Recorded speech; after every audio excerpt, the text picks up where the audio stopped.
Hi అండి. ఈరోజైతే నేను పిల్లల కోసం ఎగ్ ఫ్రైడ్ రైస్ చేశాను. మీతో షేర్ చేసుకుంటున్నా. ముందుగా వెజిటబుల్స్ అన్నీ కట్ చేసుకున్నానండి. ఆ తర్వాత గ్యాస్ మీద కడాయి పెట్టేసి ఆయిల్ వేసుకుంటున్నాను. ఆయిల్ వేసుకున్నాక ఇప్పుడు అందులోకి ఎగ్స్ బ్రేక్ చేసుకోవాలనమాట.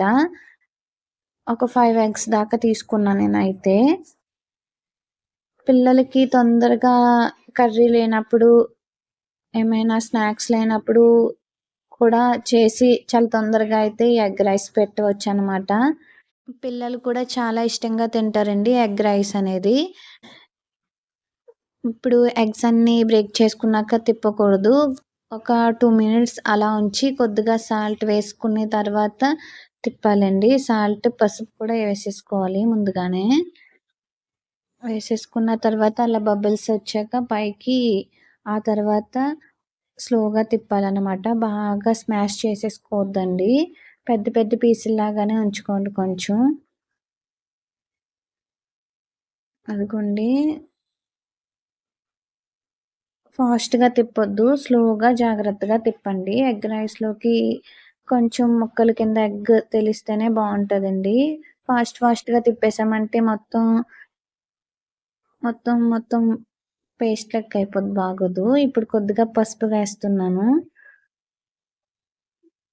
ఆయిల్ ఎక్కువేసుకోవాలండి. అప్పుడే బావుంటుంది.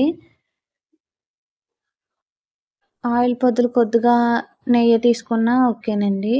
నేనైతే లాస్ట్‌లో వేస్తాను నెయ్యి రైస్ పైన. ఇదిగోండి ఇలా ఫ్రై చేసుకొసుకొని అందులో ఇంకొంచెం ఆయిల్ వేసుకొని, జీలకర్ర వేసుకొని, ఆ తర్వాత ఉల్లిపాయ, పచ్చిమిర్చి, కరివేపాకు ఏసుకొని మగ్గబెట్టేసాను. ఆ తర్వాత టమాటోస్ కూడా వేసాను ఉల్లిపాయలు మగ్గాక. అంటే లెంతీ వచ్చేస్తుంది కదండీ వీడియో. ఇంకా మగ్గినాక టమాటాలేసేసాను. ఇప్పుడు మళ్ళీ టమాటోస్, ఉల్లిపాయలు తొందరగా మగ్గడానికి కొద్దిగా సాల్ట్ వేసుకున్నాను. ఇందాక ఎగ్‌లో కూడా కొద్దిగా సాల్ట్ వేసామండి. ఇప్పుడు క్లోజ్ చేసేసి ఉంచితే మగ్గింది. ఇప్పుడు అల్లం వెల్లుల్లి పేస్ట్ కూడా వేసుకున్నాననమాట. అందరూ తప్పకుండా ట్రై చేయండి. మీ పిల్లలకి పెట్టండి. చాలా ఇష్టంగా తింటారు. నాకు తెలిసి ఎవరికీ తెలియని వారంటూ ఉండరు. నేనైతే ఈ మాదిరిగా చేశానని షేర్ చేస్తున్నాను. ఇప్పుడాక మగ్గిన వెజిటబుల్స్‌లోకి ఎగ్ కూడా వేసేసుకున్నా. ఇంకా వెజిటబుల్స్ ఉంటే క్యాబేజ్, క్యారెట్ ఇవన్నీ వేసుకోవచ్చు. ధనియాల పొడి వేసుకున్నా. జీలకర్ర, ధనియాలు, ధనియాల పౌడర్ వేసుకొని కొద్దిగా గరం మసాలా ఏసుకోవాలండి. పిల్లలకొచ్చేసి ఎక్కువ గరం మసాలా వేయొద్దు. ఎందుకంటే చిన్న చిన్న పిల్లలు కదండీ! స్పైసీగా ఎందుకు అనేసి. ఇప్పుడు కారం కూడా వేసుకున్నా. ఇంకా రైస్‌లోకి ఇంకొంచెం సాల్ట్ పడుతుందని సాల్ట్ కూడా వేశాను.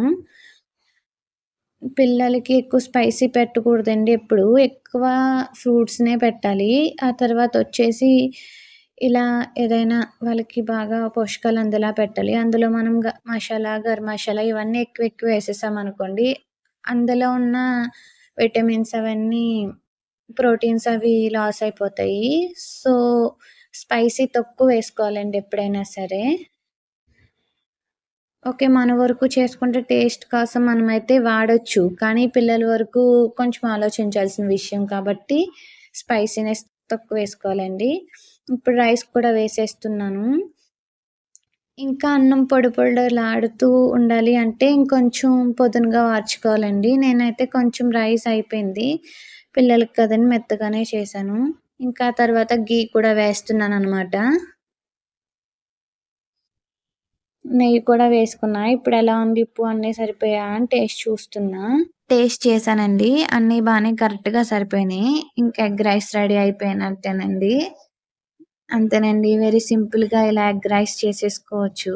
Thank you for watching.